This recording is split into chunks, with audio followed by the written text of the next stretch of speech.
ॐ ज्ञानतिमिरान्धस्य ज्ञानाञ्जनशलाकया चक्षुर्मिलितं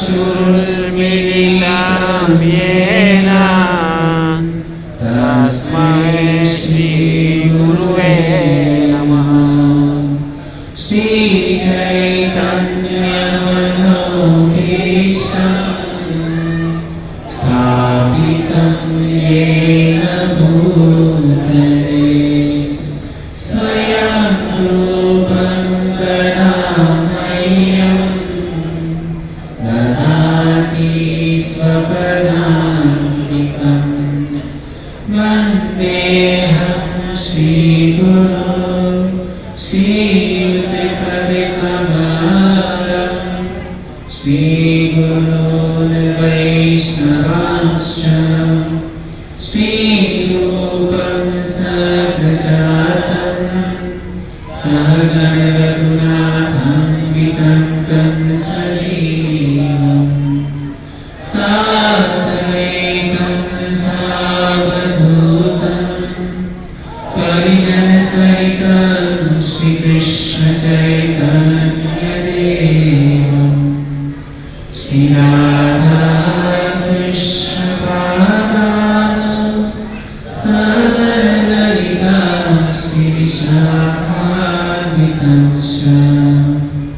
हे कृष्ण करुणा सिन्धो दीनबन्धो जगत्पते गोपेश गोपिकान्त राधाकान्त नमोऽस्तुते।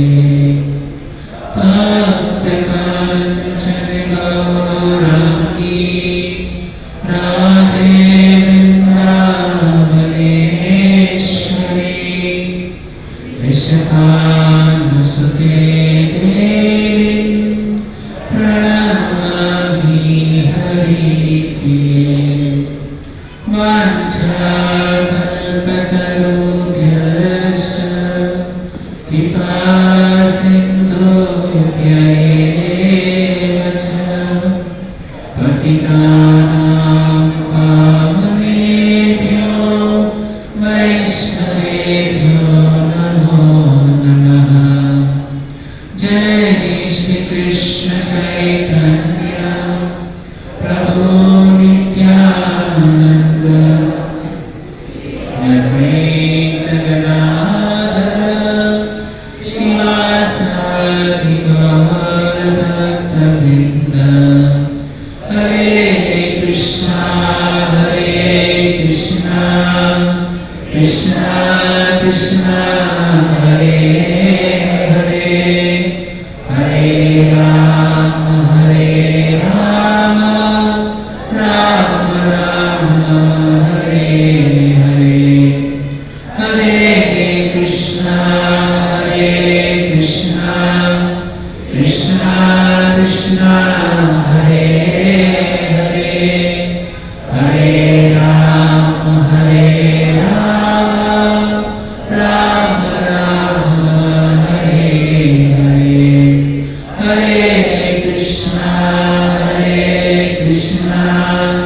कृष्णा कृष्णा हरे हरे हरे राम राम राम हरे हरे।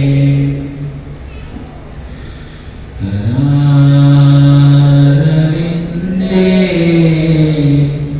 न पदारविन्दम्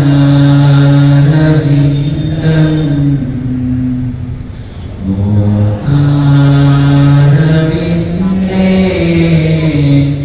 विनिवेशयन्तम्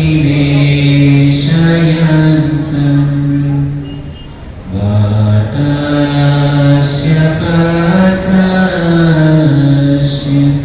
पुटेशयानम् बालं मुकुन्द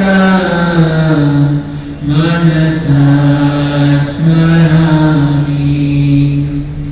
श्रीकृष्ण गोविन्द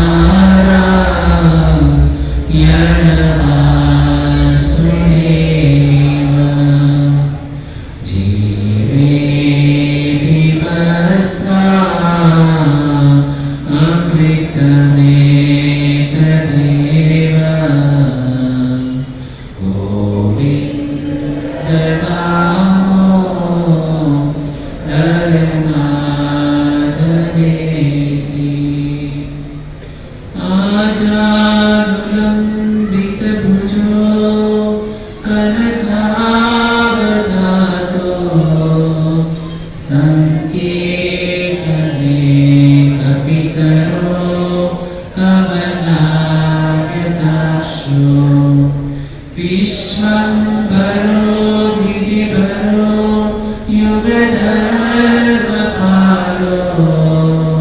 वन्दे जगत्प्रियकरो करुणावतारो वन्देऽहम् अनन्तद्भुतैश्वर्यं श्रीचैतन्यमहाप्रभु नीचोऽपि यत्प्रसादा भक्तिशास्त्रप्रवर्तकः।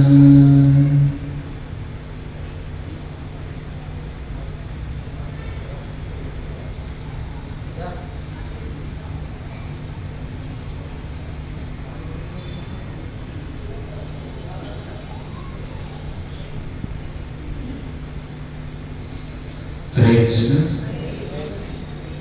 यहाँ पर उपस्थित आप सभी भक्तजनों का अंतर्राष्ट्रीय कृष्ण भावनामृत संघ की ओर से हम हार्दिक स्वागत करते हैं।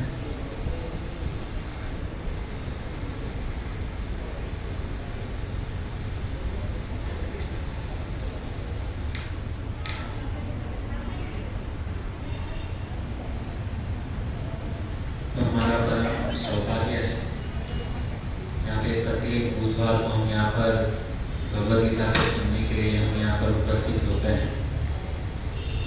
देखिए भक्तों, हमें यहाँ पे जो भी कुछ भगवद गीता श्रवण करते हैं, भगवान का भजन करते हैं, भक्ति करते हैं, तो इनके पीछे बहुत सारे लोगों का हाथ होता है। सबसे पहले तो भागवत के अनुसार मैं यदि आपको बात करूँ तो हम जिस स्थान के ऊपर बैठे हैं यह कोई साधारण स्थान नहीं है। जहाँ पे भक्तों का संग होता है, भक्ति होता है, भजन होता है, तो ये जो भूमि है ना, तो धूलिदा जाना वसंत स्नान के अंदर गोपियाँ कहती हैं कि भूमि का जो दान देता है ना वो सर्वश्रेष्ठ है। और कहाँ पर देता है कि भगवान का जहाँ पे भक्त लोग एकत्रित होते हैं, भजन करते हैं, भक्ति करते हैं। तो हमारा परम भाग्य है कि हम इतने सालों से यहाँ पर क्या है, हम ये सत्संग प्रोग्राम कर रहे हैं, बराबर। ये काली माता मंदिर के सानिध्य में, और यहाँ के जो ट्रस्टी है, बंगाली जो ग्रुप है, उन्होंने हम सबको इतना सुंदर अवसर दिया। आज हम देखते हैं कि कोई जो है ना 1 फुट जमीन पे हमको जो है ना ऐसे फुकट में देता नहीं, उसका हमको किराया चुकाना पड़ता है, और वो भी बम्बई जैसी नगरी में, मतलब भूमि मिलना मतलब बहुत बड़ी बात है। तो ऐसा जो है ना हमको यहाँ पर ये जो पूरा ग्रुप है और उनको इतना सुंदर अवसर प्रदान करता है, और वो भी चाहते हैं, उनके हृदय के अंदर भी ऐसी इच्छा है कि बहुत सारे भक्त लोग यहाँ पर आए और ऐसा सत्संग कार्यक्रम और हमारी ये जो सनातन संस्कृति जो है ना वो उसको ये जो ज्ञान जो है ना सनातन धर्म का यहाँ पे सभी लोगों को ये मिलना चाहिए। तो इसके लिए हर सभी लोग क्या करें, इसके लिए प्रयास करें। लेकिन खाली एक आदमी से ये कार्य संभव नहीं है। हम सब जब इकट्ठा होकर के मिल करके जब कुछ कार्य करते हैं ना तो उसमें हमको सफलता मिलती है। तो ऐसे ही यहाँ पर अभी हमारे यहाँ पे नए सेक्रेटरी कमेटी चेंज हुआ है, तो होता है ना 5 साल में कमेटी चेंज होती है, नेता चेंज होते हैं, तो सबको एक अवसर दिया जाता है अपनी जो भी कैपेबिलिटी है, अपनी जो भी लायकात है उसको दिखा करके उसमें आगे बढ़ते हैं। सबका अपना अपना, देखो यहाँ पे सब लोग यहाँ पे 100-125 लोग बैठे हुए हैं, तो सबका दिमाग अलग अलग है ना, सबकी बुद्धि अलग अलग है। तो सब लोग क्या करते हैं, अपना अपना बुद्धि लगा करके उस कार्य के अंदर क्या करते हैं, सफलता ये हासिल करते हैं। तो यहाँ पे अभी मैं मिला, यहाँ पे सेक्रेटरीज हैं, उन्होंने बहुत मुझे अच्छा, मतलब उनके साथ में 2-5 मिनट उनके साथ में बात हुआ, तो मुझे कुछ बताया कि अच्छी तरीके से आप ये कार्यक्रम कर रहे हो, उसको बहुत और भी सुंदर तरीके से करो। तो हम प्रयास करेंगे कि उनकी जो अभिलाषा है कि भाई हम ये प्रोग्राम को और अच्छी तरीके से सक्सेस करें, तो हम सबको एकजुट होकर के क्या करना चाहिए, उसके अंदर मेहनत करना चाहिए।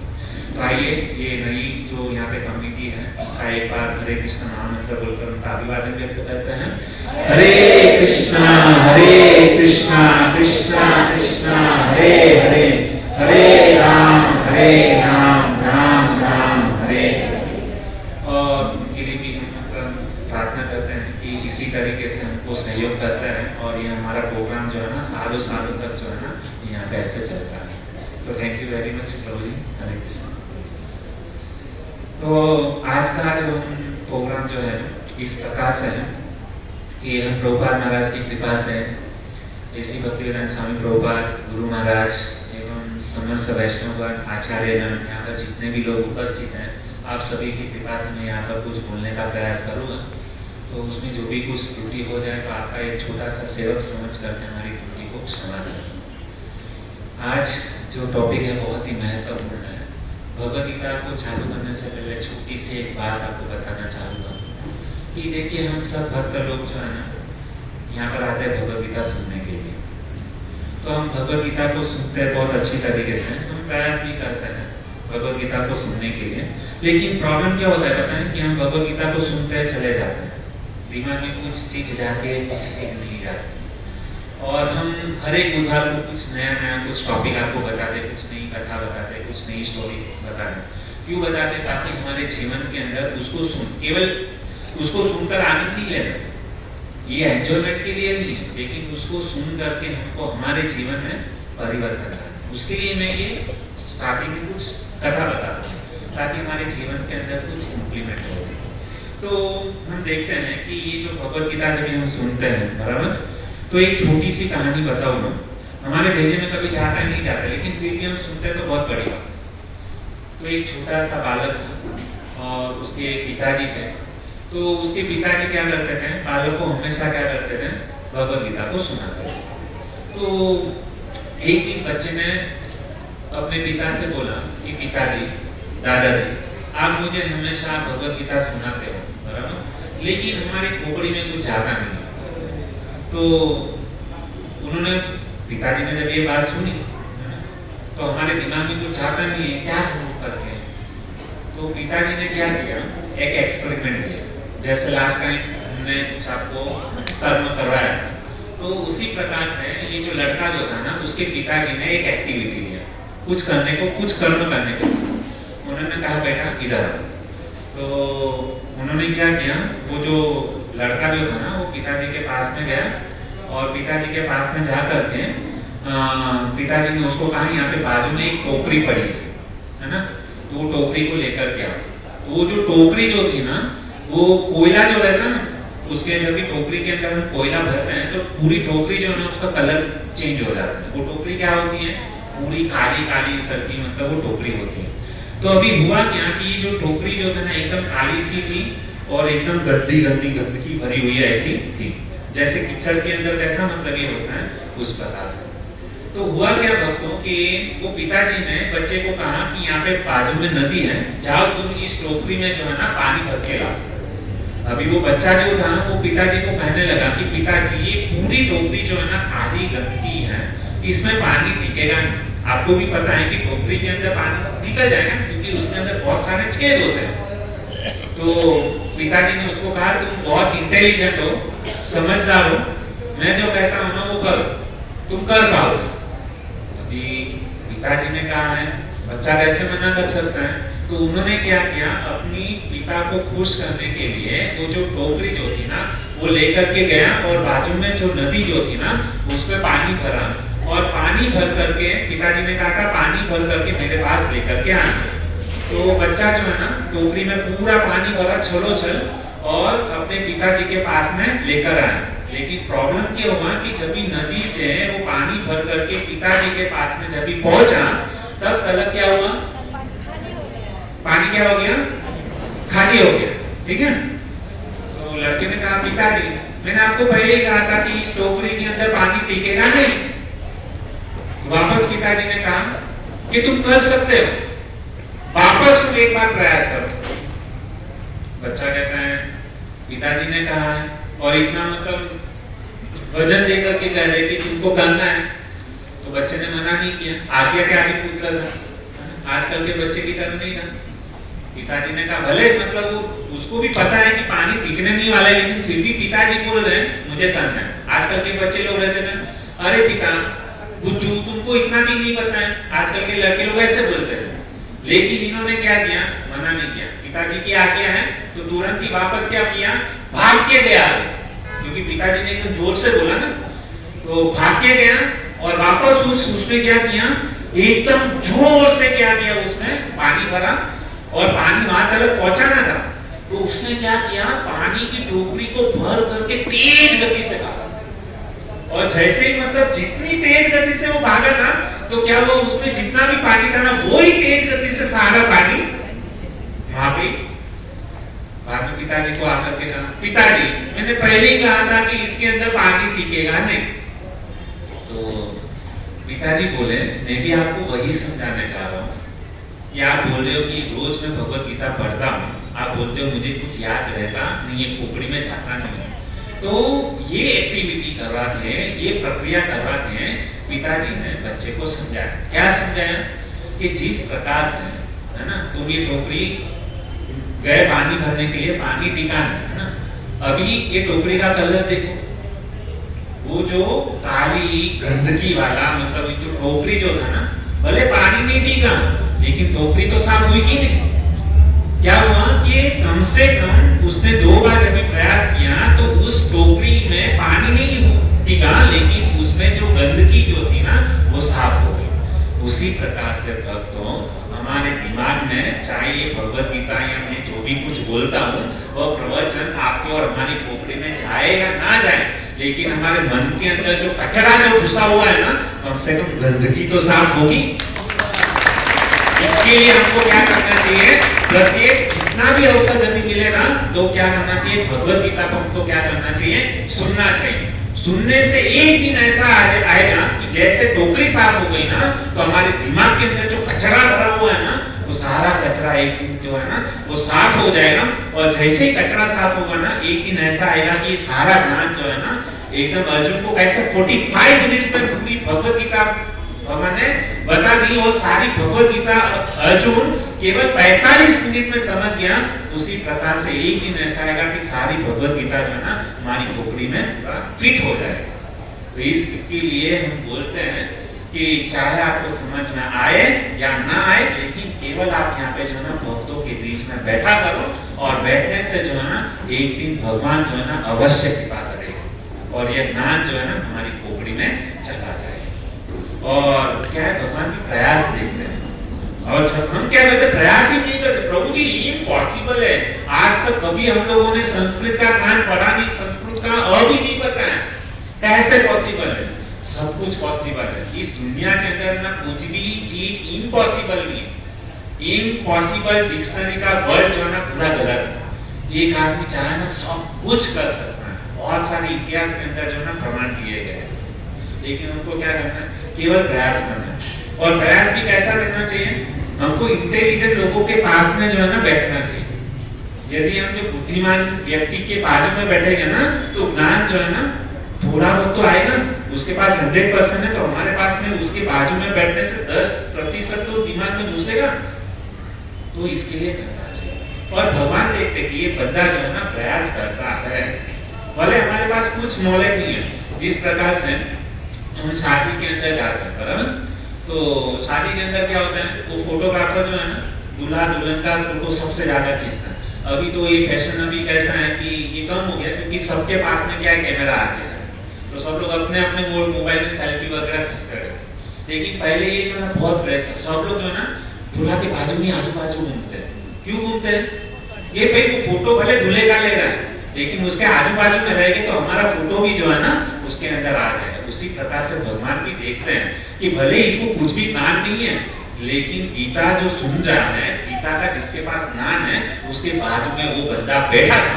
तो भगवान की दृष्टि जो है ना, जब भी ऐसे मतलब हमारे और जब भी भगवान दृष्टि भले हमारी ओर नहीं देखेंगे, लेकिन हम जिसके बाजू में बैठे हैं और भगवत गीता बोल रहे हैं, बुद्धिमान व्यक्ति हैं, ऑटोमेटिक जैसे कैमरा के अंदर मतलब फोटो हमारा आ जाता है दूल्हा के साथ में, उसी प्रकार से भगवान के कैमरे में भी हम आ जाते हैं। तो भगवान भी सोचे कि भाई इसका भी मुझे क्या है, उद्धार करना है। ऐसा नहीं बोले कि चलो इसको बाहर हटा दो, तो हमको क्या करना चाहिए, प्रयास करना चाहिए भगवत गीता को सुनने।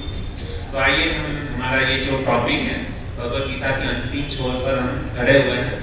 तो हमारा टॉपिक चल रहा था कर्म के ऊपर। तो मैंने पिछले 15 दिन पहले मैंने आपको बताया था कि 3 प्रकार के कर्म होते हैं। कौन से कर्म होते हैं? सब लोग साथ में बोलिए, कर्म, कर्म भी कर्म और अकर्म। बराबर? कर्म यानी अच्छे कर्म, विकर्म यानी खराब कर्म, बुरे कर्म। अकर्म के बारे में मैंने अभी बताया नहीं है। अकर्म में आज का टॉपिक जो है ना पूरा अकर्म के ऊपर है। तो सबसे पहला वापस हम थोड़ा रिपीट करते हैं कि कर्म यानी अच्छे कर्म। तो अच्छे कर्म कौन से माने जाते हैं? जैसे हॉस्पिटल बनाना, स्कूल बनाना, जो अंधा व्यक्ति है उसको रोड क्रॉस करवा देना, तो ये सब क्या है? अच्छे कर्म माने जाते हैं। विकर्म किसको कहते हैं? कि चोरी करना, किसी का खून कर देना, मर्डर करना, किसी की हत्या करना, किडनैप करना, तो ये सब जो है ना विकर्म। अभी विकर्म यानी कि भगवान ने जो कानून बनाया है, भगवान ने जो शास्त्र दिए हैं, उसके विपरीत यदि कोई कार्य करता है तो उसको क्या कहा जाता है? विकर्म यानी खराब कर्म। और कर्म यानी सुकर्म यानी शास्त्र के अनुसार कोई व्यक्ति यदि कार्य करता है उसको क्या बोलेंगे? सुकर्म। तो इस प्रकार से हमने आपको बताया। लेकिन भक्तों, कर्म करने से और विकर्म करने से, है ना, इसमें तफावत क्या है? तो विकर्म करने वाला व्यक्ति जो है ना, वह जन्म मृत्यु के चक्कर में न्यास पे फंसा रहेगा। बार-बार उसको जन्म लेना पड़ेगा, बार-बार उसको मरण होगा और यहाँ पे उसको यातना दी जाएगी, है ना, अच्छा जन्म नहीं मिलेगा। क्यों? क्योंकि उसने क्या किया था?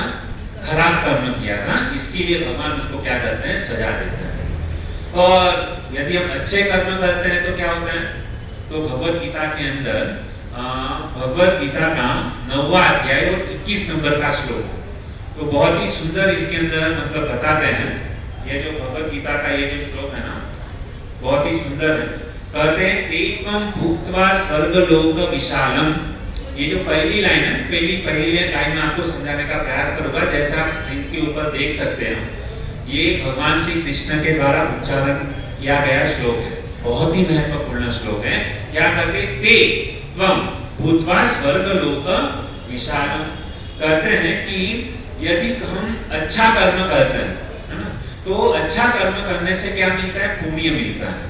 हम लोग क्या करते हैं? अच्छा कर्म करने से क्या होता है? पुण्य मिलता है। तो ये जब पुण्य की पूंजी जब जमा होती है ना, तो व्यक्ति को कहां पर वास मिलता है? स्वर्ग के अंदर। तो क्या कहा गया? तेत्वं भुक्त्वा स्वर्गलोक। भुक्त्वा यानी भुगतना। क्या करना? भुगतना। तेत्वं, जो व्यक्ति अच्छा कर्म करता है, तेत्वं भुक्त्वा स्वर्गलोक, उसको क्या मिलता है? स्वर्ग लोक। स्वर्ग में उसको क्या मिलता है? वास मिलता है। विशाल, अनंत वर्षों तक उसको क्या मिलता है? वो स्वर्ग में वास मिलता है। और वो क्या करता है व्यक्ति? वहां पे एंजॉय, खाना पीना सोना, एकदम गुलाब जामुन रसगुल्ला। और वहां पे आजकल तो हम लोग जमीन पे सोना पड़ता है ना, लेकिन वहां पे क्या है? ऐसी मतलब वो जो है ना, बोलते हैं ना, उसका वर्णन यदि करूंगा तो आपकी इच्छा हो जाएगी कि हमको स्वर्ग में जाना। तो बहुत कुछ उसके अंदर मतलब लिखा गया है कि वहाँ पे सोने का बेड होता है, उसके ऊपर व्यक्ति सोता है, बहुत मतलब अप्सराएं वहाँ पर रहती हैं, और इतने 56 भोग जैसे मतलब जो चाहे व्यक्ति जो है ना वो खा सकता है। और घूमने के लिए जो है ना विमान ये रहता है, हम जहाँ पर इच्छा करते हैं वहाँ पे जा सकता है। ऐसे सब वहाँ पे जो है ना स्वर्ग की सुविधा है। तो बहुत सारा मतलब ये कभी मिलता है व्यक्ति को? आजकल कोई भी मर जाता है ना, चाहे अच्छा कर्म किया हो या बुरा कर्म किया हो, लेकिन सब लोग उसके पीछे क्या लिखते हैं? स्वर्गवास। हमको खुद को अंदर से पता है कि इसने स्वर्ग में जाने जैसा एक भी कार्य नहीं किया है, लेकिन लिखना पड़ता है समाज की दृष्टि से कि ये फलाना फलाना भाई, फलानी फलानी बहन जो है ना, उसका स्वर्गवास हो। लेकिन सोसाइटी में सबको पता है कि ये स्वर्ग में जाने जैसा लायक है ही नहीं, ये केवल नरक का अधिकार है। लेकिन फिर भी लिखते हैं, लिखना भी चाहिए। तो मेरा कहने का तात्पर्य यह है कि ये जो स्वर्ग लोक, यदि कोई व्यक्ति पुण्य कर्म करता है ना, तो उसको क्या मिलता है? स्वर्ग में वास। आप लोग कहेंगे अरे वाह प्रभु जी, हमको भी स्वर्ग में जाना है। लेकिन क्या होता है स्वर्ग में? मतलब सुख, पुण्य किया, पुण्य की पूंजी जमा हो गई, भगवान ने आपको स्वर्ग दे दिया, स्वर्ग का सारा सुख ऐश्वर्य जो है ना आपको मिल गया। लेकिन होता क्या है पता है? कि जैसे आपकी पुण्य की पूंजी जो खत्म हो जाती है ना, पुण्य की पूंजी जब भी खत्म हो जाती है ना, तो नीचे दूसरी लाइन देखिए, क्षीणे पुण्य प्रत्यलोक विशंति। क्या होता है, जैसे ही आपका पुण्य जो है ना क्षीण हो गया, क्षीण यानी खत्म हो गया, पुण्य पुण्य जो है ना खत्म हो गया, तो वापस क्या होते हैं, मृत्युलोक विशंति, उसको किधर जाना पड़ता है वापस, इस मृत्यु लोक के अंदर क्या है, उसको 84 लाख प्रकार की योनि में वापस उसको फेंक दिया जाता है। क्षीणे पुण्य मृत्यु लोक विशंति, समझ में आया? इसको और अच्छी तरीके से मैं आपको समझाने का प्रयास करूं। जिस प्रकार से यहाँ पे जितने भी लोग हैं, मैं आशा करता हूँ सबका अपना अपना बैंक बैलेंस होगा, सबका अकाउंट है ना बैंक के अंदर, है ना? और सब लोग अपना अपना जो पासवर्ड वगैरह वो सीक्रेट रखते हैं ताकि हमारा बैलेंस किसी को पता न चले।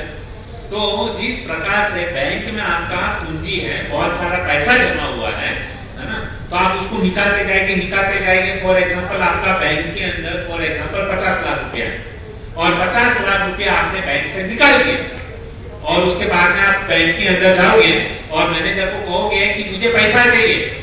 मैनेजर क्या कहेगा, आपके अकाउंट में बैलेंस नहीं है, हम आपको एक भी रुपया जो है ना दे नहीं सकते।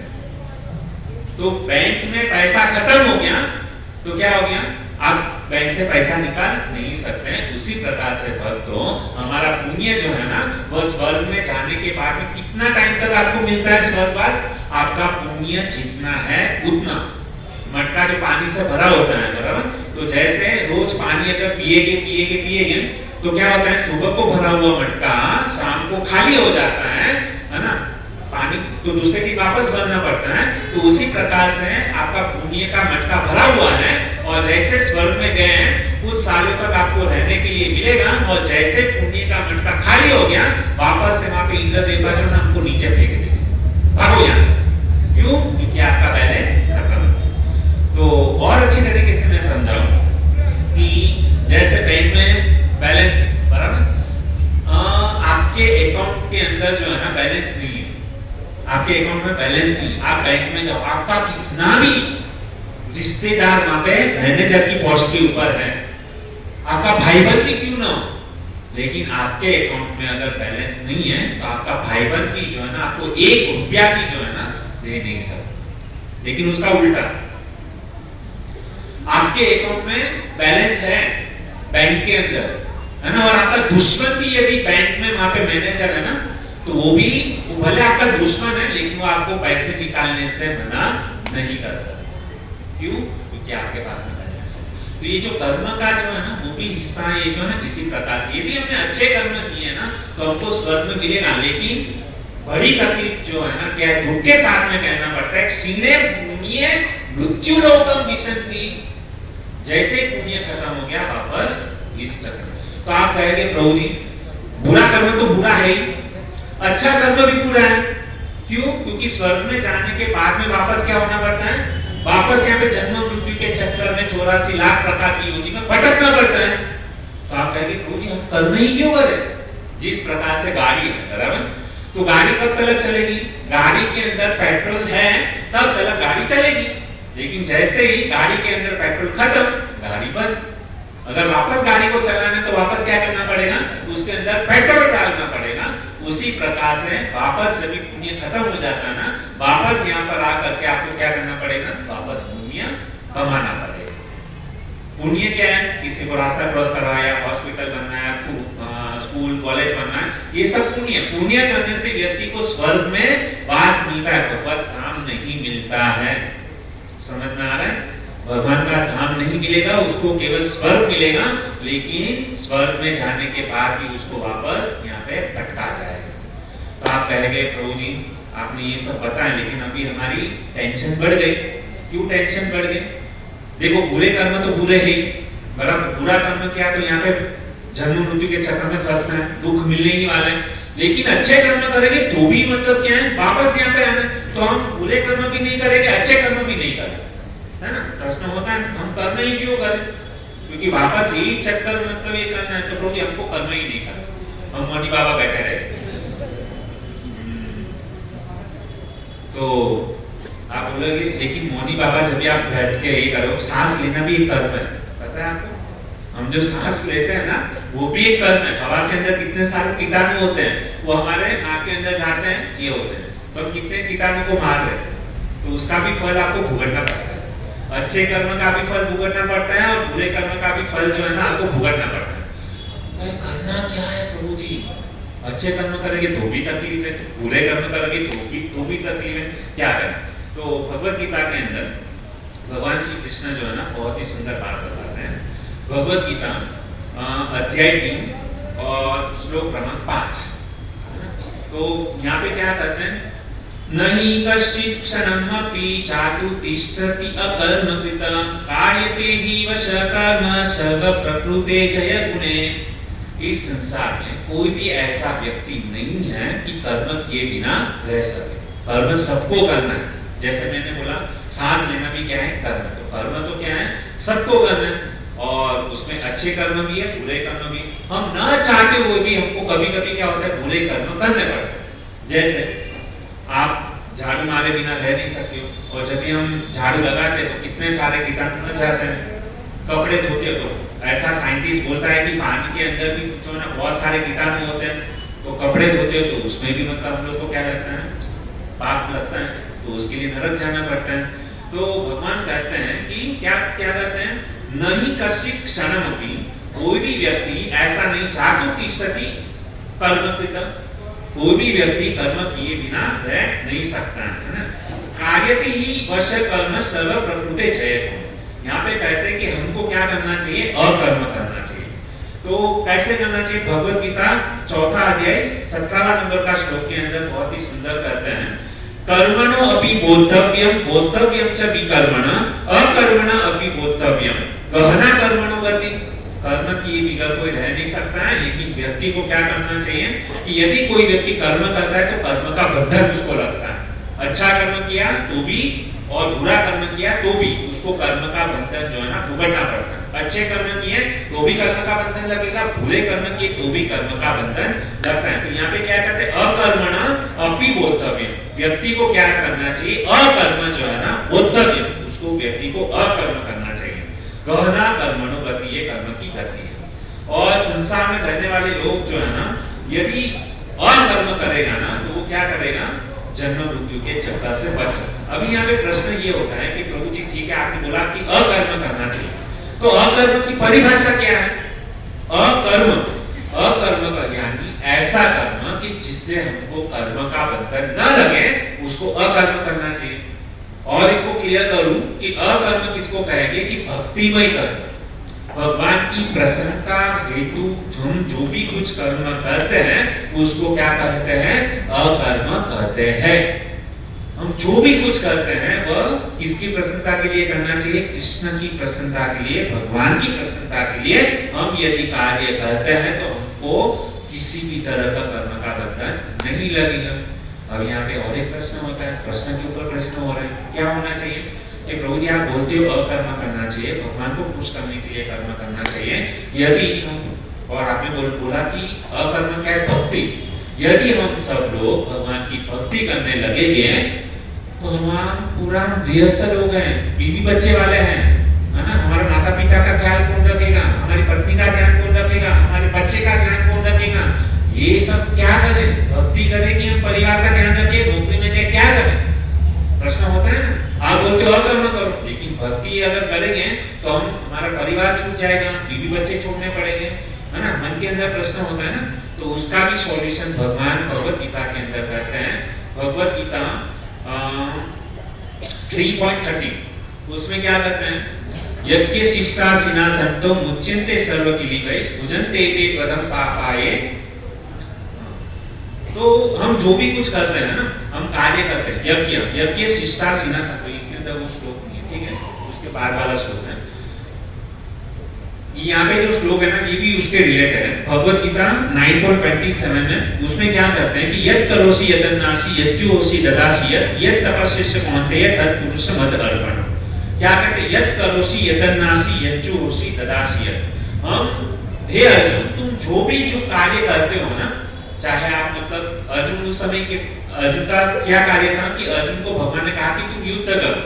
तो ये जो युद्ध करते हो ना, मां अनुस्मरण युद्ध से, तुमको युद्ध करना है, तुम्हारा जो भी आश्रम है उसको त्याग नहीं करना है ना। तुम गृहस्थ में रह करके तुमको क्या करना है? कार्य करना है।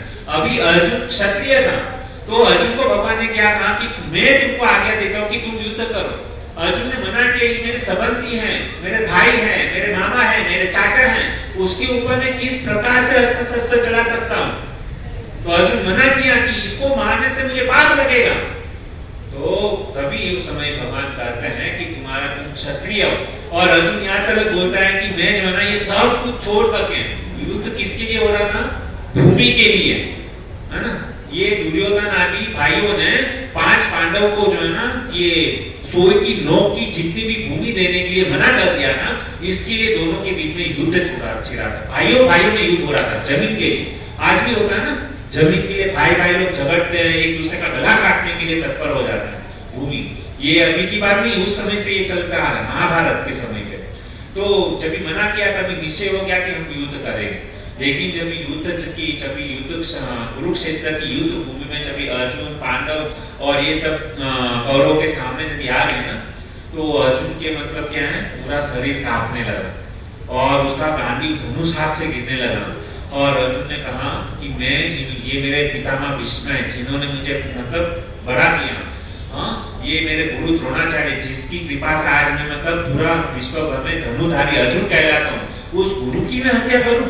मेरे पितामह ये भीष्म पितामह, उसकी मैं हत्या करूं? कृपाचार्य हमारे आदरणीय, उसकी मैं हत्या करूं? मैं युद्ध नहीं करूंगा। और मुझे एक सोए की नोक की जितनी भी जमीन मुझे नहीं चाहिए। मैं जो है ना क्या बनूंगा? ब्रह्मचारी बन जाऊंगा और जंगल में जाकर के तपस्या करूंगा। ये अर्जुन गृहस्थ था, क्षत्रिय था। और अर्जुन ने क्या किया? अर्जुन ने कृष्ण को कहा कि मैं ब्रह्मचारी बन जाऊंगा। आपने गुजराती भाषा में कहे कि बाबो बनी जैसे। अर्जुन ब्रह्मचारी बनने के लिए जा रहा था, लेकिन भगवान ने उनको मना किया। आजकल कुछ लोग इस्कॉन में आते हैं तो बोलते हैं अरे तुम इस्कॉन ज्यादा मत जाओ, ब्रह्मचारी बन जाएगा। लेकिन यहाँ पे कृष्ण जो है ना भगवत गीता के माध्यम से सिखाते हैं, अर्जुन ब्रह्मचारी बनने जा रहा था, लेकिन भगवान श्री कृष्ण ने उसको ब्रह्मचारी बनने नहीं दिया और उनको शिक्षा प्रदान की, तुम गृहस्थ हो, तुम क्षत्रिय हो, तुम्हारा कर्तव्य युद्ध करना। और यदि क्षत्रिय युद्ध नहीं करता ना तो उसको पाप लगता है और उसको नरक जाना पड़ता है। किसने कहा? भगवान श्री कृष्ण। उसी प्रकार से हम गृहस्थ है भक्तों, हमारा कर्तव्य यह है कि हमारा परिवार, हमारे माता पिता, समाज, परिवार और सबकी हम सेवा करें। और सेवा कैसे करें? भगवान को स्मरण करके। और कृष्ण ने अर्जुन को कहा माम अनुस्मरण, तुम कैसे करो? यदि तुम मेरा स्मरण करके यदि युद्ध करोगे ना तो तुम्हें दोष नहीं लगेगा, पाप नहीं लगेगा और तुम जो है ना सद्गति को प्राप्त होगे। इसके लिए अर्जुन मैं कहता हूँ, इसके लिए तुम युद्ध करो। तो हम भी गृहस्थ हैं, हम काम करें, धंधा करें, बिजनेस करें, परिवार का पालन करें, लेकिन कैसे करना चाहिए? जिस प्रकार से अर्जुन ने अपना कर्तव्य किया, उसी प्रकार से हमको भी कृष्ण का स्मरण करते हुए, भगवान का स्मरण करते हुए हमको क्या करना चाहिए? हमारा कर्तव्य का पालन करना चाहिए, हमें कर्म करना चाहिए। इसको कहेंगे, क्या कहेंगे? अकर्म, भगवान की इच्छा अनुसार। हमको सब कुछ छोड़ के ब्रह्मचारी नहीं बनना, देश में रहना है। तो इस प्रकार से हमको क्या करना चाहिए? कार्य करना चाहिए। और उसके बाद में भगवान कहते हैं कैसे ये जो अकर्म है ना, उसकी मैं परिभाषा बताता हूँ कि कैसे भगवान को सेंटर में रख करके हम भगवान की भक्ति कर सकते हैं, अकर्म कर सकते हैं। सबसे पहले हमको हमारे गृहस्थ जीवन में रहना है, किसी को छोड़ना नहीं है, माता पिता को छोड़ना नहीं है, पत्नी को छोड़ना नहीं है, बच्चे को भी नहीं छोड़ना है, उनकी सेवा करनी है। कैसे सेवा करनी है? तो भगवत गीता के 9.26 नंबर श्लोक के अंदर बहुत ही सुंदर कहते हैं, क्या कहते हैं? पत्रम पुष्पम फलम तोयम यो मे भक्त्या प्रयच्छति तदा हम भक्ति उपहतम अष्टामी प्रयतात्मना। ये भगवत गीता का 90 अध्याय का 26वें नंबर का श्लोक जो है ना बहुत ही सुंदर कहते हैं। ये हम सब कर सकते हैं, जो छोटे से छोटा 5 साल का बच्चा भी है ना, ये भी यह भक्ति कर सकता है। कैसे करना है? तो कहते हैं पत्रम यानी पान, है ना, तुलसी पान। बाद में पुष्प, एकदम देखो आप जो है ना, आप बोलते हैं कि संस्कृत हमारे लिए बहुत डिफिकल्ट है। यदि आप यहाँ पे स्क्रीन के ऊपर देखो, आपकी नजर कहाँ पे होनी चाहिए? स्क्रीन के ऊपर होनी चाहिए, है ना। एक एक शब्दों को क्या है? तोड़ना है। शब्दों को यदि आप तोड़ोगे ना तो आपको संस्कृत बहुत अच्छी तरीके से समझ में आएगा। तो जैसे पत्रम, तो पत्रम यानी क्या है? पत्ता, बराबर, इतना समझ में आ गया। संस्कृत में पत्रम बोलते हैं। पुष्पम, फूल। जो हम दैनिक जीवन के अंदर जो शब्द उच्चारण करते हैं ना, वही है पुष्पम यानी फूल। फलम, फल, हम फल बोलते हैं, संस्कृत में फलम म लग गया है, इतना फर्क है। पुष्पम, पत्रम, पुष्पम, फलम, तोयम। तोयम का अर्थ क्या है? जल। जल को संस्कृत में क्या बोलते हैं? तोयम। अभी कल यदि आपको यहाँ पे प्रभु जी को पानी मांगना है तो प्रभु जी लोगों को, माता को क्या बोलना है? तोयम। हमको क्या चाहिए? तोयम। तोयम बोलना, ठीक है। तो ये संस्कृत भाषा भी जो है ना, यदि हम हमारे दैनिक जीवन में थोड़ा थोड़ा बोलना क्या यदि करेंगे ना, तो हमारा जीवन बहुत परिवर्तन होगा। हम जब भी संस्कृत बोलते हैं ना, तो संस्कृत के अंदर इतनी ताकत है ना कि हमारे मन के अंदर जितनी गंदी जो लैंग्वेज यूज करते हैं ना, बैड लैंग्वेज, प्राय हमको पता नहीं होता, लेकिन एक हैबिट हो गई है खराब शब्द बोलने की।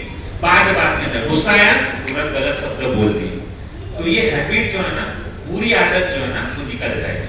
कैसे? संस्कृत को आप अपने जीवन में ढालो। अभी आपको क्या चाहिए? पान चाहिए तो क्या बोलोगे? पत्रम। बाद में फूल चाहिए तो क्या बोलोगे? पुष्पम। फल चाहिए तो फलम। पानी चाहिए तो तोयम, है ना? तोयम। यो में, है ना? यो, यह यानी जो, यह यानी जो। तो यहाँ पे यह पहले लेंगे तो यह जो, यह को पहले ले लेंगे तो क्या होगा कि जो व्यक्ति, है ना, भक्त्या, भक्ता यानी क्या बोलेंगे? भक्ति पूर्वक। जो व्यक्ति भक्त्या, भक्ति से, यो में भक्त्या प्रयच्छति, प्रयच्छति यानी भेंट करना है। तो केवल देखो पीछे वाला शब्द ले लो, यो यानी जो, भक्त्या भक्ति पूर्वक, प्रयच्छति, प्रयच्छति भेंट करता है। क्या भेंट करता है? कितना? 3 चीज, नहीं 4 चीज, है ना? 4 चीज यदि भगवान को अर्पण करता है। कौन सी 4 चीज? बोलिए सबको साथ में। पत्रम, पुष्पम, फलम, तोयम। यदि कोई भी व्यक्ति ये 4 चीज अर्पण करता है, कैसे? भक्ति पूर्वक, भक्ति पूर्वक, जबरदस्ती नहीं, प्रेम से। ये 4 चीज जो है ना, सबके पास में हो सकता है ना? सबके पानी सबके पास में है घर में। आज कुछ लोग बोलते हैं कि प्रभु जी भक्ति करना हमारे लिए बहुत कठिन कार्य, हम नहीं कर सकते, जंगल में जाना पड़ेगा, तपस्या करनी पड़ेगी, ये हमसे नहीं संभव है, हम भक्ति नहीं कर सकते। लेकिन भगवत गीता के अंदर कितना क्लियर, मतलब एकदम आसान तरीका भगवान ने बताया। क्या बताया? कि केवल आपको जो है ना 4 चीज करना। क्या करना है? कि सबसे पहला हमको तुलसी का पान, वो सबके घर पे रहेगा, तुलसी का पान भगवान के चरणों में अर्पण करना है, ये भक्ति है, ये अकर्म है। दूसरा, पुष्प आपके गार्डन में जो भी पुष्प रहेगा ना, वो तोड़ के भगवान को अर्पण करो, वो भी क्या है? भक्ति है। पैसा खर्चा मत करो, कहाँ पे भी गार्डन में घूमने के लिए जाओ, वहां पे एक जो है ना फूल तोड़ो और भगवान के चरणों में अर्पण करो, ये क्या है? भक्ति है। दूसरा, फलम, फल आप जो फल खाते हो ना, एप्पल खाते, एप्पल का भाव बहुत महंगा है, 200 रुपया किलो, 250 रुपया किलो है, तो हम भगवान को बोल देंगे भाई हम सफरजन आपको नहीं खिला सकते, तो क्या करो? बनाना सबसे सस्ता है। केला जो है ना, केवल आप जो है ना केला भी अर्पण करोगे ना, तो केला भगवान क्या करते हैं? स्वीकार करते हैं। आप बोलोगे प्रभु जी केला भी हमारे पास में वो पैसे लेकर के नहीं है, तो महाभारत के अंदर प्रसंग है, भगवान जब भी कृष्ण जो है ना विदुर के घर पे गए थे ना, तो विदुर जी ने क्या किया? वो केला खुद खाते गए और उनका जो छिलका जो है ना, वो भगवान को खिलाते गए। और भगवान इतने मतलब कृपालु हैं कि भगवान जो है ना केले के छिलके भी खाने के लिए तैयार है, लेकिन कैसे? भक्ति पूर्वक। उसमें कुछ खर्चा लगता है? नहीं लगता। यदि आपने केले का छिलका भी अगर भगवान को अर्पण कर दिया ना प्रेम से, तो भगवान क्या करेंगे? स्वीकार। उसका मतलब ये नहीं, हाँ प्रभु जी ने बुधवार के प्रवचन में जीवन कृष्णदास से बोला था कि केले के छिलके अर्पण करोगे तो भी भगवान स्वीकार करोगे। अरे ऐसा मत करो भैया, भगवान मुझे मारेंगे कि आपने क्या प्रवचन में सीखा। देखो हमारे पास जितनी क्षमता है ना, कैपेसिटी है ना, उसके अनुसार देखो ये सब चीज है ना कोई भी। और उसके बाद में क्या किया? चलो फल भी नहीं है तो तोयम यानी पानी। पानी तो भगवान ने सबको फ्री में दिया। वो अलग बात है, बिस्लरी वाले जो है ना हमारे पास में 20-20 रुपया लेते हैं, लेकिन आपके आजू बाजू में नल में जो पानी आता है ना, नदी किनारे से जो पानी आता है, उसको भर करके उसके अंदर तुलसी पत्ता डालो और भगवान को अर्पण करो, भगवान उसको स्वीकार करते हैं। लेकिन कैसे? भक्ति पूर्वक। यदि ये आपने खाली इतना कर दिया ना, तो ये क्या है? भक्ति है। मैं आपको ये नहीं कहता हूं कि आप माला करो, जपा करो, ये चीज करोगे ना, ये क्या है? भक्ति। कितना टाइम लगता है? बस केवल पानी लिया, तुलसी पत्ता डाला, भगवान के पास में गए, अर्पण किया और भगवान को बोलो कि हमारा जल आप स्वीकार करो, 3 बार घंटी बजा, बस हो गया। कितना इजी है भक्ति करना। लेकिन आज हमने भक्ति का मतलब वो सुनते ही जो है ना हमारे दिमाग के अंदर पता नहीं क्या क्या आता है। और ये मैं नहीं कह रहा हूँ, मेरा मन का कुछ भी नहीं है, ये भगवान श्री कृष्ण भगवद गीता के अंदर जो है ना बताता है। इतनी सरल भक्ति कलयुग की, ये केवल कलयुग में पॉसिबल है। कलयुग जो है ना हमारे लिए क्या बोलते बोनस है। कलयुग में जिन जिन लोगों ने जन्म लिया ना, हमारा सौभाग्य मानना चाहिए कि भगवान ने हमको कलयुग के अंदर क्या दिया है, जन्म दिया। वरना सतयुग के अंदर व्यक्ति की आयुष्य जो है ना लंबी थी, 1-1 लाख साल तक जिंदा रहते थे लोग। इसके लिए हिरण्यकशिपु ने एक पांव के ऊपर खड़ा रह करके 36,000 साल तक तपस्या किया। आज मैं और आप जो है ना 36 मिनट तक एक पांव के ऊपर खड़ा नहीं रह सकते, पैर दुखने लगेगा। हम यहाँ पर बैठे हैं ना, फिर भी पता नहीं कितने योगासन चेंज करने पड़ते हैं, पैर लंबा करना पड़ता है, ये करना पड़ता है, नस जाम हो गई। तो भगवान ने जो है ना, भगवान को पता था कि कलयुग के अंदर ये सब हाल होने वाले हैं, तो भगवान ने कितना सरल बोला है, आपको तपस्या भी नहीं करनी है।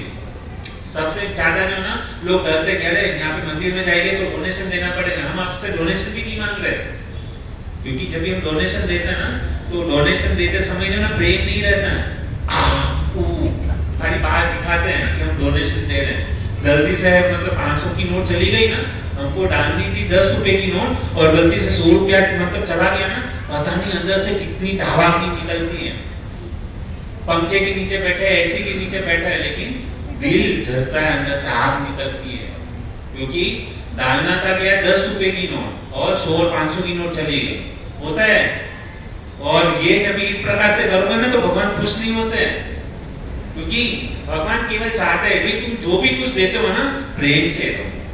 इसके लिए कलयुग में कभी बोला नहीं कि भाई आप धन दो, संपत्ति दो, आपकी क्षमता के अनुसार जो आपको प्रिय लगे, अंदर से खुशी हो। गाय के दाने की जितनी सेवा करो, लेकिन अच्छी सेवा करो, दिल से करो, हमको बाहर जैसा नहीं चाहिए। और राय भगवान इतने मतलब कृपालु, इतने कृपालु हैं कि अगर आपने राय के दाने जितनी भी सेवा की ना, तो भगवान ये समझते इसने पहाड़ जितनी मेरी सेवा की।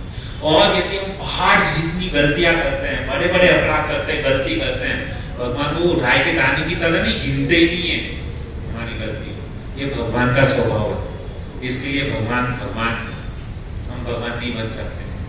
हमको तो कोई मतलब थोड़ा सा क्रोध में कुछ बोल दिया, पता नहीं क्या क्या हमारा मतलब पूरा ओरिजिनल स्वरूप जो है ना वो सामने आ जाए। हमको पता है कोई अगर हमारे मतलब ईगो को जो है ना ठेस पहुंचाता है ना, किसी ने हमारे सामने ऊंचे आवाज में बोल दिया, गुस्सा कर दिया, हमारा गुस्सा पता नहीं कौन से आसमान पे जाए। इसलिए हम भगवान नहीं बन सकते। लेकिन भगवान इतने कृपालु किसी की गलती को नहीं देखते हैं। इसके लिए हमको भगवान की शरण में जाना चाहिए। पत्रम पुष्पम फलम तोयम यो में भक्ता प्रयच्छति तदहं भक्ति तद अहम तद अहम में भक्ति उपहतम, भक्ति भाव से अर्पित आश्रित, आश्रित यानी स्वीकार करता हूँ। भगवान क्या करते हैं, इसको स्वीकार करते हैं। प्रयत आत्मन, शुद्ध चेतना वाले, हमको क्या है शुद्ध चेतना से, हृदय में कपट ना रख करके, ईर्षा नहीं होनी चाहिए, है ना, ईर्षा रहित, कपट रहित यदि हम भगवान को ये सारी चीज अर्पण करते हैं तो भगवान उसको स्वीकार करते हैं। और ये क्या है, भक्ति है। हरे कृष्णा कृष्णा कृष्णा हरे हरे, हरे राम तो इस प्रकार से भगवान ने क्लियर साफ कर दिया। अकर्मकार मतलब इतना सिंपल। तो हम जो भी कुछ हमारे दैनिक जीवन के अंदर, इससे थोड़ा और आगे मैं बढ़ता हूँ कि यहाँ पे भगवान ने कहा पत्रम पुष्पम फलम तोयम, लेकिन हम सब भोजन लेते हैं। भोजन सब लोग लेते हैं 3 टाइम, सुबह दोपहर शाम। तो हम जो भी कुछ भोजन लेते हैं ना, तो उसके अंदर जो है ना दोष है।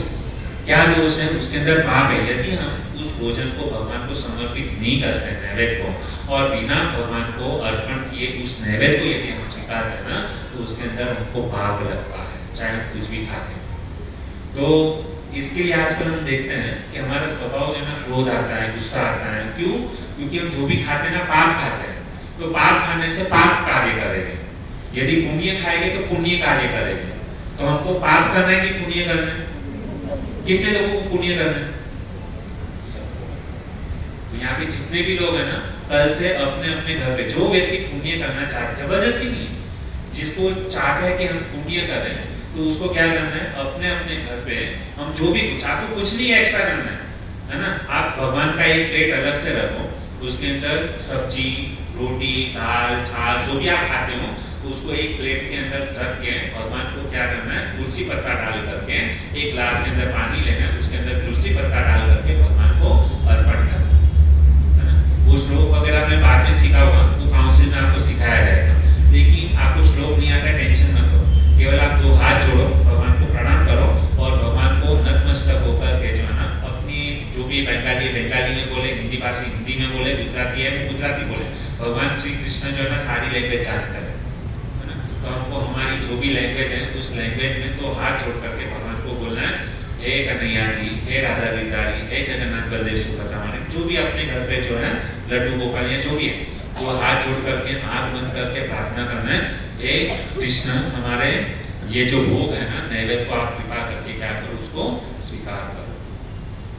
तो केवल खाली इतना बोलना, क्या बोलना है, हमारा भोग आप स्वीकार करो, बस खाली इतना बोल दिया। और जिस प्रकार से बच्चे को खाने के लिए कम से कम 15-20 मिनट लगता है, तो उसी प्रकार से भगवान को खाने के लिए 15-20 मिनट लगता है। तो क्या करना है, इतना बोल करके वहाँ पर भगवान का थाली रखना है, भगवान का पट बंद करना है और 15 मिनट तक क्या है, भगवान के सामने वो थाल को रहने देना। ऐसा नहीं चलो हमको भूख लगा है, वो 2-5 मिनट में घंटी बताया, चलो भगवान ने खा लिया, भगवान खा भी लेते हैं, भगवान को खाने की जरूरत नहीं है, वो केवल देख लेते हैं तो वो प्रसाद बन जाता है। लेकिन ऐसा नहीं करना है, नियम के अनुसार, तभी हमको हमारा भगवान के प्रति क्या होगा, भाव जागृत होगा। जिस प्रकार से आप बच्चे को पैसे खिलाते हो, है ना, रोटी तोड़ के एक निवाला, उसके अंदर सब्जी वगैरह लेकर के आप खिलाते हो ना, तो हमारा जब भी भगवान को भी मतलब खिलाते हैं ना, तो ये भाव होना चाहिए। ये भाव खास करके माताओं के अंदर ज्यादा होता है। प्रभु जी को तो टाइम ही नहीं, क्योंकि ऑफिस चले जाते हैं, तो माताओं लोगों को ये करना चाहिए।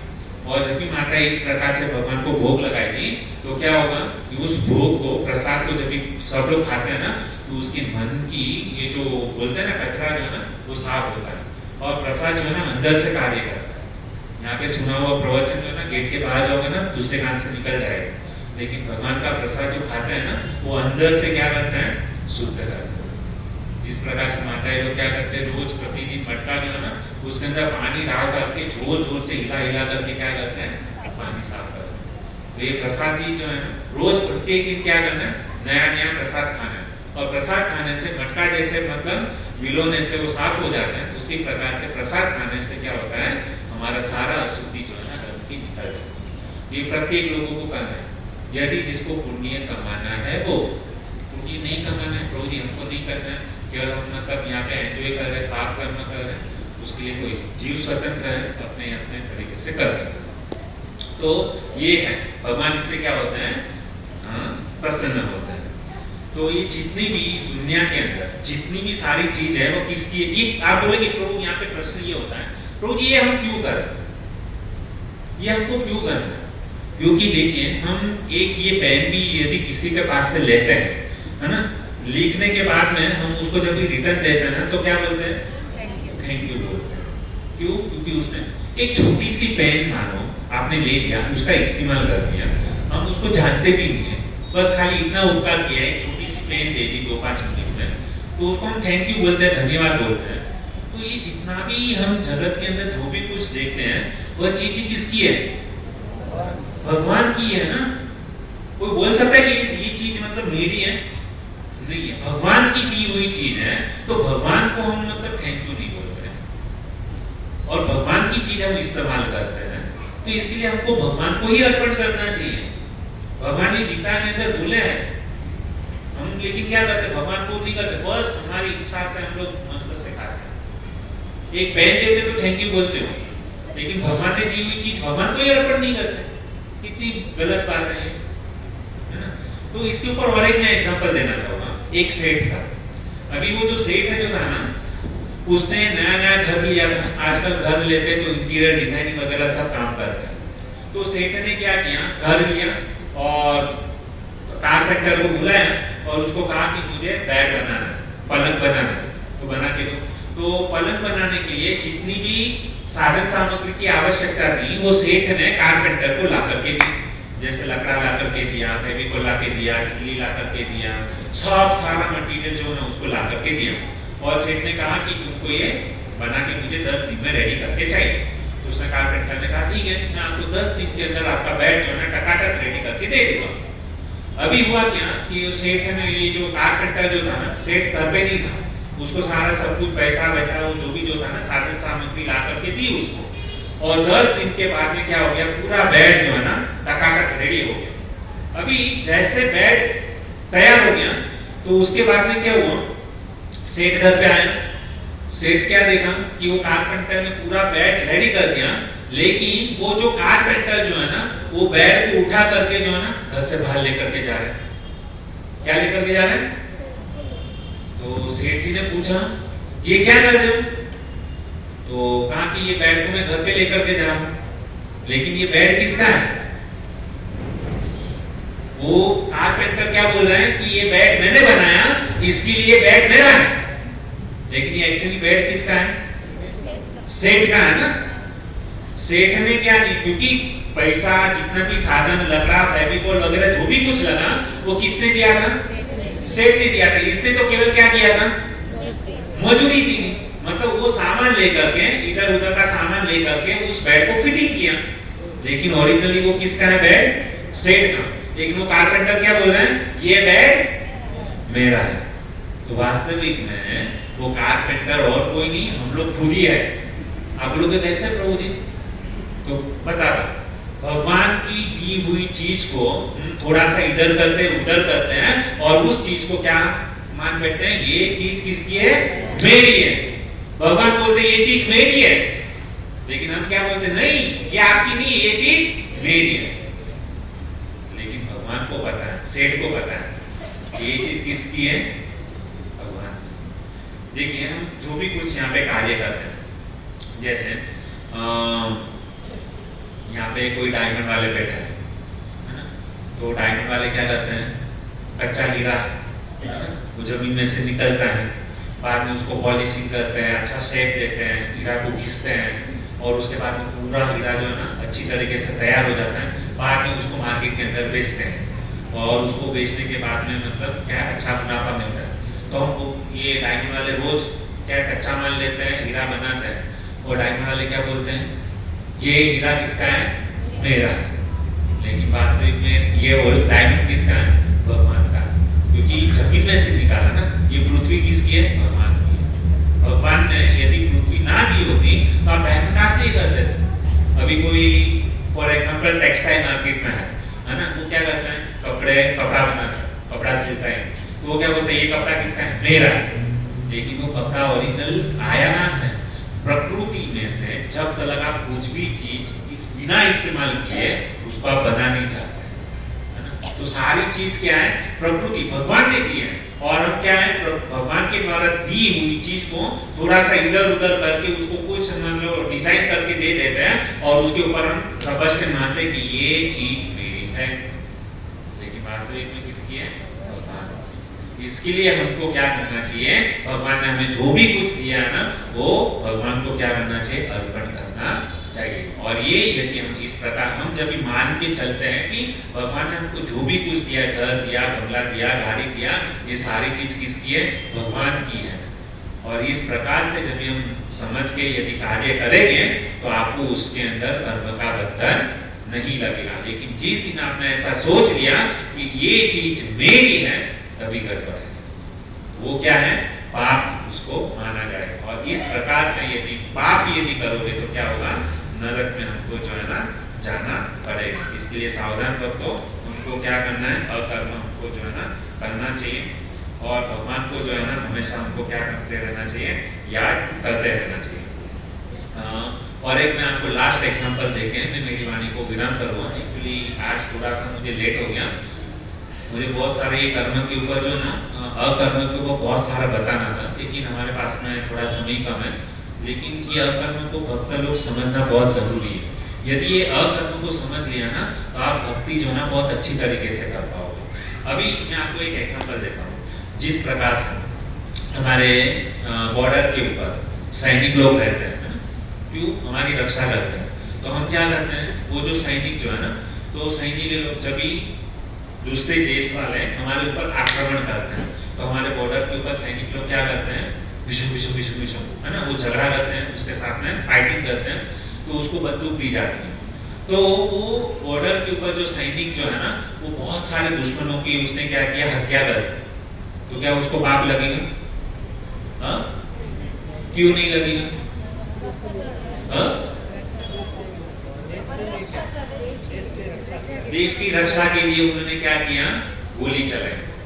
और ये सरकार के द्वारा उसको मान्य, गवर्नमेंट ने, सरकार ने उनको वहां पे नियुक्त किया हुआ था कि भाई तुम जो है ना गोली चला सकते हो। तो वो देश की रक्षा कर रहे हैं, इसके लिए उनको क्या है, पनिशमेंट नहीं लगेगी, उसको पाप नहीं लगेगी। लेकिन एक चोर है, अभी एक चोर जो है ना वो किसी का गोली मार करके खून कर देता, तो क्या उसको सजा मिलेगी? मिलेगी। क्यों मिलेगी? उसने किसी का खून किया। अभी खून तो वो बॉर्डर के ऊपर जो सैनिक है उसने भी सबका खून किया, तो उसको क्यों नहीं सजा मिली और ये चोर को क्यों सजा मिली? यस, देखिए ये एग्जांपल इसके लिए दे रहा हूं ताकि समझ सके। वहां पे बॉर्डर के ऊपर उसने कम से कम हजारों लोगों को मार दिया, लेकिन उसको पनिशमेंट नहीं मिला, उल्टा उसको क्या दिया गया, पारितोष उसको दिया गया, है ना। गवर्नमेंट क्या करती है कि जीत जाते हैं ना, तो जितने जितने भी सैनिक लोग है ना उसको गोल्ड मेडल दिया जाता है। तो इसने हजारों लोगों को मारा, आप सोचेंगे प्रभु जी उसने हजारों लोगों को मारा, उसको पनिशमेंट नहीं मिला, उल्टा उसको क्या मिला, गोल्ड मेडल मिला। और यहाँ पे ये जो चोर है उसने केवल एक जन की हत्या की, लेकिन फिर भी उसको फांसी की सजा मिली, जेल मिला। क्यों? क्योंकि वो जो चोर जो था ना उसने अपनी इंद्रिय तृप्ति करने के लिए क्या किया, किसी का खून किया। और अपनी इंद्रिय तृप्ति के लिए यदि हम कुछ कार्य करेंगे तो उसकी सजा जेल यानी नरक। इतना समझ में आ गया आपको? यदि हम हमारे स्वार्थ के लिए, हमारी इंद्रिय तृप्ति करने के लिए हम कुछ भी कार्य करेंगे ना तो उसकी सजा नरक में जाना पड़ेगा। जिस प्रकार से चोर ने गोली चलाई है ना, उसको जेल में जाना पड़ा, फांसी के ऊपर लटकना पड़ा, तो ये हम सब की कहानी है। यदि हमने कुछ भी मतलब गलत कार्य किया, भगवान की आज्ञा के विरुद्ध कार्य किया, अपनी इंद्रिय तृप्ति के लिए यदि हम कुछ भी कार्य करते हैं ना तो उसकी सजा हमको भगवान देंगे। समझ में आ गया? और यदि भगवान जैसे वो सैनिक है, उसने हजारों लोगों का वध किया, लेकिन उसको पनिशमेंट नहीं मिला, उसको गोल्ड मेडल मिला, उसके पीछे कारण क्या है? क्योंकि यहाँ की गवर्नमेंट जो है ना उसने उसको अथॉरिटी दिया था कि तुम वहां पे बॉर्डर पे जाके जो है ना सबका वध करो, क्योंकि कोई अथॉरिटी चाहिए। समझ में आ रहा है? तो यहाँ पे हम ये जो अकर्म कर रहे हैं ना, तो ये गवर्नमेंट जो है ना वो कौन है? भगवान है। तो भगवान को ये सारी चीज बताते हैं, पत्रम पुष्पम फलम तोयम यो में भक्त्या प्रयच्छति, आप जो भी कुछ करो ना वो मुझे अर्पण करके करो, और ये सब सारी चीज क्या है? मेरी है। तो भगवान यदि कुछ मतलब हमको बताते हैं, उसके अनुसार यदि हम कुछ कार्य करते हैं तो हमको स्वर्ग में नहीं भगवान का धाम मिलेगा, वैकुंठ धाम, गोलोक वृंदावन धाम मिलेगा। इसके लिए आप सभी से प्रार्थना करता हूँ भक्तों कि अकर्म जो है ना वो करना सबके लिए अनिवार्य बनता है। यदि कोई भी लोग चाहता है कि हम यहाँ पे जन्म मृत्यु के चक्कर में 84 लाख योनि में से यदि कोई भी व्यक्ति बचना चाहता है तो उसको क्या करना चाहिए? अकर्म करना चाहिए, भगवान को प्रसन्न करने के लिए, नहीं कि हमारी इंद्रिय तृप्ति करने के लिए। इस प्रकार से यदि कोई भी करेगा तो वो क्या है? भक्ति है। तो ये भगवत गीता का ज्ञान है। इसके ऊपर हम आने वाले दिनों में और भी बहुत अच्छी तरीके से कि किस प्रकार से हम जो है ना अकर्म कर सकते हैं, कैसे अकर्म करना चाहिए। छोटा सा मैंने आपको ट्रेलर बताया, पिक्चर अभी बाकी है, ठीक है। तो आने वाले दिनों में हम क्या करेंगे इसके ऊपर सुनेंगे। लेकिन आज के दिन आप इतना ही समझिए, हमको यदि भगवान को प्रसन्न करना है तो हमको कर्म भी नहीं करना है, विकर्म भी नहीं करना है, हमको अकर्म करना है। अकर्म कैसे करेंगे कि भगवान को हम जो भी कुछ जो करें, जो भी कुछ कार्य करते हैं, ऑफिस जाते हैं, बिजनेस करते हैं, तो हमको भगवान का नाम अनुस्मरण युद्ध से भगवान का स्मरण करते हुए हमको क्या करना चाहिए? कार्य करना चाहिए। इस प्रकार से यदि भगवान को याद करते हुए यदि हम कुछ भी कार्य करेंगे तो उसमें हमको पाप नहीं लगेगा। और सब गृहस्थ लोग, ये खास करके माता जी लोगों के लिए, कि यदि हम पुण्य कमाना चाहते हैं तो हम जो भी कुछ खाते हैं वो कल से नियम बना के रख दीजिए कि हम जो भी कुछ खाएंगे जब तक भगवान को अर्पण नहीं करेंगे तब तक हम उसको खाएंगे नहीं, क्योंकि भगवान को अर्पण किया बिना जो भी हम कुछ खाते हैं वो केवल पाप खाते हैं। इसके लिए हमको क्या है, पाप नहीं खाते, पाप खाओगे तो पाप करोगे, पुण्य खाओगे तो पुण्य करोगे। ठीक है, तो इसके लिए हम करना चाहिए, भगवान को भोग लगा करके खाना चाहिए। और ये भी नहीं कर सकते हैं, कोई बोलेगी कि प्रभु जी हमारे से नहीं, हम कारखाने में काम करते हैं, भोग लगाना ये सब पॉसिबल नहीं है। तो भगवान ने ये जो 9.26 में कहा पत्रम पुष्पम फलम तोयम, है ना, आप मन से भी यदि मतलब सच्चे भाव से यदि आप भगवान को ये सब कुछ अर्पण करते हो ना तो उसको भी भगवान स्वीकार करते हैं। यहाँ पे बहुत सारे टाइम वाले ऐसे हैं कि जिसके पास मतलब क्या है, कारखाने में रहते हैं, वो बोलेंगे प्रभु जी हमारे पास फोटो भी नहीं है, कुछ भी नहीं है। तो खाने से पहले दो हाथ जोड़ करके भगवान को जो है ना मन से किया हुआ भी जो है ना भक्ति जो है ना भगवान स्वीकार करते हैं। भगवान इतने कृपालु है, इसके लिए उनका नाम है हे कृष्ण करुणा सिंधु, करुणा के सागर उसको कहा गया है। यदि आपने मन में भी यदि कुछ अच्छा कार्य किया ना, मन से केवल भगवान को अर्पण कर दो, पत्रम पुष्पम फलम तोयम, बस खाली इतना बोल दो, पूरा श्लोक नहीं आते तो भी कुछ बात नहीं। यदि पत्रम पुष्पम फलम तोयम खाली इतना बोल दिया ना अर्पण, बस भगवान जो है ना स्वीकार करते। ये जो है ना भक्ति है। ये 5 साल का बच्चा भी जो है ना ये कार्य कर सकता है। यहाँ पे जितने बच्चे लोग हैं कल से क्या करना है, भगवान को ये सारी चीज अर्पण करनी है। ठीक है, करोगे ना सब लोग? ठीक है, तो इस प्रकार से हमको करना चाहिए। हरे कृष्ण। मैं यहाँ पे मेरी वाणी को विराम देता हूँ। बहुत बहुत धन्यवाद, आप लोग इतने उत्साह से। तो हमारे बोलने में जो भी कुछ त्रुटियां हो गई हो तो आपका सेवक समझकर हमारी त्रुटि को समझना है। और मैं कुछ अनाउंसमेंट इस प्रकार से है कि जैसे यहाँ पे 25 और 26 तारीख को यहाँ पे जो काली माता मंदिर है उनका आविर्भाव दिवस है। तो यहाँ पे बहुत ही सुबह से लेके शाम तक का प्रोग्राम होगा। और 26 तारीख को 26 जनवरी को जो है ना यहाँ पे अन्नकूट का भोग भी है। तो 12 बजे जो है ना सबके लिए प्रसाद है। तो आप सभी से निवेदन है कि यहाँ पर आइए और काली माता मंदिर का जो आविर्भाव दिवस है उसमें सब लोग सहयोग करें। बहुत बहुत धन्यवाद। और दूसरा मैं अनाउंसमेंट ये करना चाहूँगा कि हमारे यहाँ पे इस प्रोग्राम के अंदर बहुत ही सुंदर माता जी हैं, मधु माता जी। तो उनके पिताजी का देहांत हो गया। उनके पिताजी का नाम है बच्चू भाई। और बहुत ही मतलब ये जो माता जी है यहाँ पे बहुत ही सुंदर, आप लोगों ने देखा होगा कि लास्ट में जो बर्तन साफ करना ये सब वो सेवा माता जी करती हैं। तो उनके पिताजी का देहांत हो गया। 78 साल की उनकी उम्र थी। तो भगवान की आत्मा को शांति प्रदान करें, भगवान का नाम को प्रदान करें और जो भी जिस गति में गया भगवान उसको अच्छी गति प्रदान करें। ऐसी प्रार्थना के साथ हम एक बार सब भक्त लोग हाथ ऊपर करके हरे कृष्ण महामंत्र बोलकर उनको श्रद्धांजलि अर्पित करेंगे। हरे कृष्णा कृष्णा कृष्णा हरे हरे, हरे राम राम राम हरे हरे। भक्तों के द्वारा एक नाम भी यदि हम उनको अर्पण करते हैं ना, वो कौन सी भी योनि में गए हो तो सीधा मतलब छुटकारा मिल जाता है। इसके ऊपर मैं आपको बाद में बता दूंगा। एक कृष्ण का नाम यदि किसी को अर्पण करते हैं ना उसका क्या चमत्कार